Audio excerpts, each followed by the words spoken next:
Surface area of pyramids and cones. Our objective is to learn and apply the formulas for the surface area of pyramids and cones. Well, why learn this? A speaker uses part of the lateral surface area of a cone to produce sound. Well, let's learn some vocabulary first. The vertex of a pyramid is the point opposite the base of the pyramid. A regular pyramid is when the base is a regular polygon and the lateral faces are congruent isosceles triangles. The slant height of a regular pyramid is the distance from the vertex to the midpoint of an edge of the base. An altitude of a pyramid is the perpendicular segment from the vertex to the plane of the base. So let's look below. We have the slant height of a pyramid, which is on like the outside edge. We have the altitude, or like the height of the pyramid. Our lateral faces, and our vertices. Our base is on the very bottom. Now notice this one's a regular pyramid because you're dealing with isosceles triangles, and this one is a non-regular pyramid because all of your faces are not the same triangle here. The lateral faces of a regular pyramid can be arranged to cover half of a rectangle with the height equal to the slant height of the pyramid. The width of the rectangle is equal to the base perimeter of the pyramid. So if you're looking at this figure off to the side here, notice all of our side lengths are S, so our perimeter would be S, S, S, S. Now, our lateral will be our height, and if you think about it, we have 1, 2, 3, 4 triangles that we're looking for, and the rectangle would be 1, 2, 3, and a half, makes 4. So if we find the area of a rectangle and cut that in half, we will actually have our lateral of a pyramid. So here's the formulas.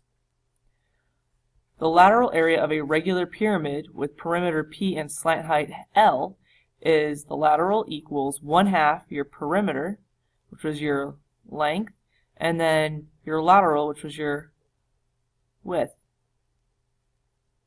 Now the surface area of a regular pyramid with lateral area L and base area B is S equals your lateral plus your base area, or you can substitute your lateral for the formula you derived here, so it's 1/2 the perimeter times L plus whatever the area of your base is. If it's a triangle, 1/2 base times height.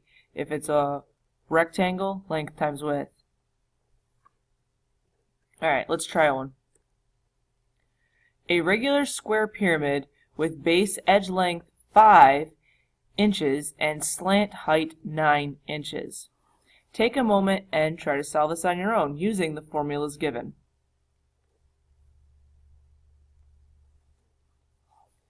Now that you've had a moment to try it on your own, let's try it together.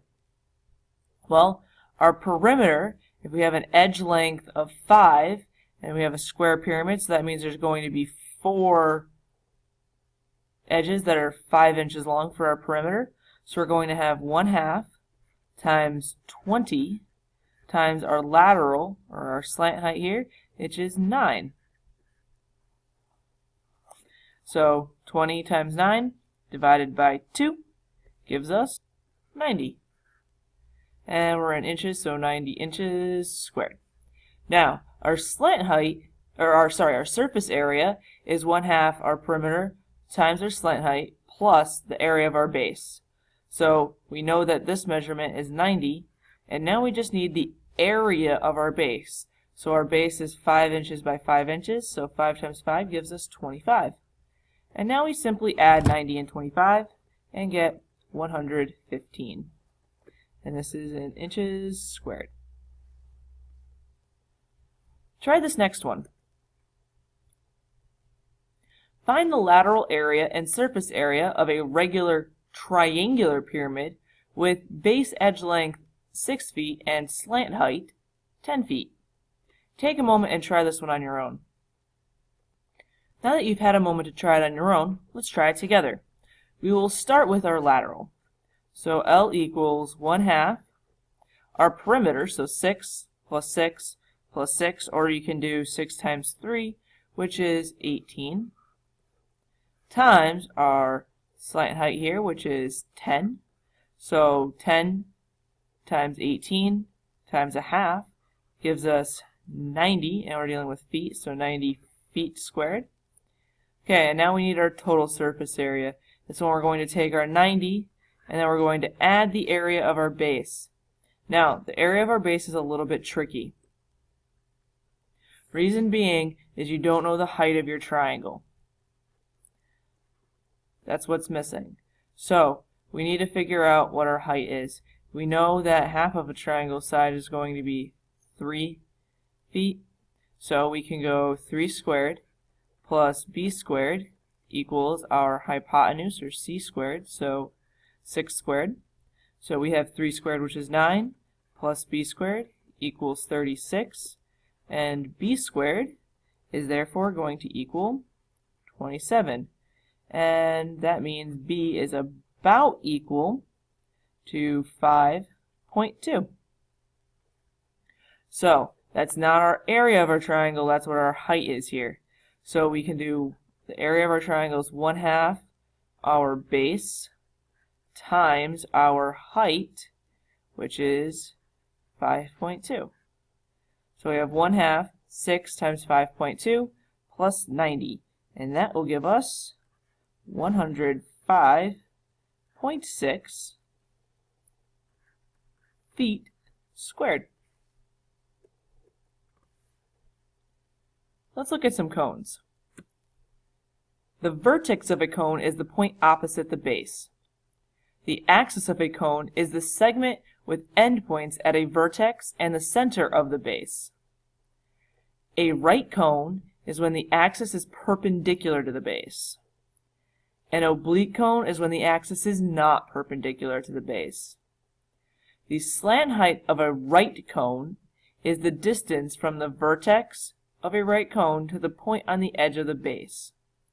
And the altitude of a cone is a perpendicular segment from the vertex of the cone to the plane of the base. So we have our vertex and our vertex. Our lateral surfaces are our up and down surfaces here. Now our axis, it's like our altitude here, we've got comes straight down. And then our slant height comes from our vertex to the edge of a circle.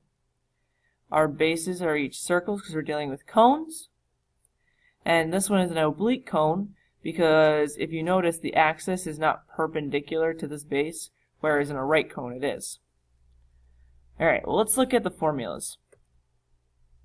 The lateral area of a right cone with radius r and slant height L equals, or is, L equals pi r L. So pi times the radius times the slant height. Now for the surface area, you're going to have your lateral plus your base area. Well, you can replace your lateral with the pi r L, and then the area of your base is just the area of a circle, so pi r squared. Add those two together and you'll have your total surface area. Let's try a couple. Find the lateral area and surface area of each cone. Give your answers in terms of pi. That means your answer is going to have a pi in the end. Alright, so a right cone with radius 2 meters and slant height 3 meters. Take a moment and try this one using the formulas that are given. Now that you've had a moment to try this one on your own, let's do it together. So our lateral equals pi r L. So pi times our radius times our slant height. So 2 times 3 is 6. So we have 6 pi. And that would be our lateral. Now, we can substitute that in for our lateral part of our surface area equation. So we have 6 pi and plus pi, and our radius is 2. So 2 squared.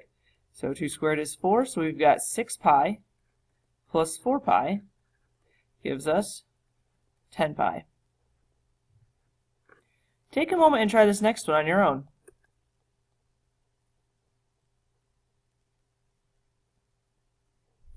Now that you've had a moment to try this next one on your own, did you notice that you had to use Pythagorean theorem to find your slant height because they did not give it to you? Well, let's practice that. So we have 12 squared plus 5 squared equals our lateral squared. So we have 144 plus 25 equals our lateral or slant height squared. And we'll have 13 equaling our slant height. So our slant height is 13 feet. Alright, well now we have all of our information, so now we can use the formula. So our lateral area is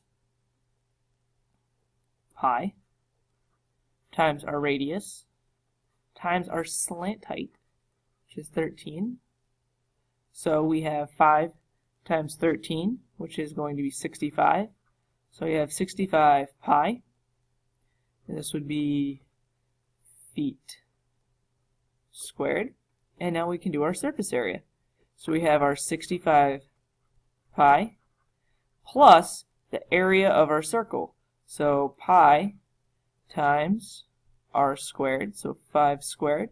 So we have 65 pi plus 25 pi.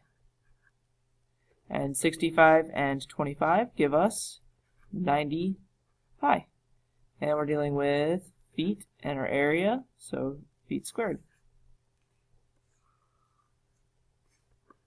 And that concludes our lesson on surface area of pyramids and cones.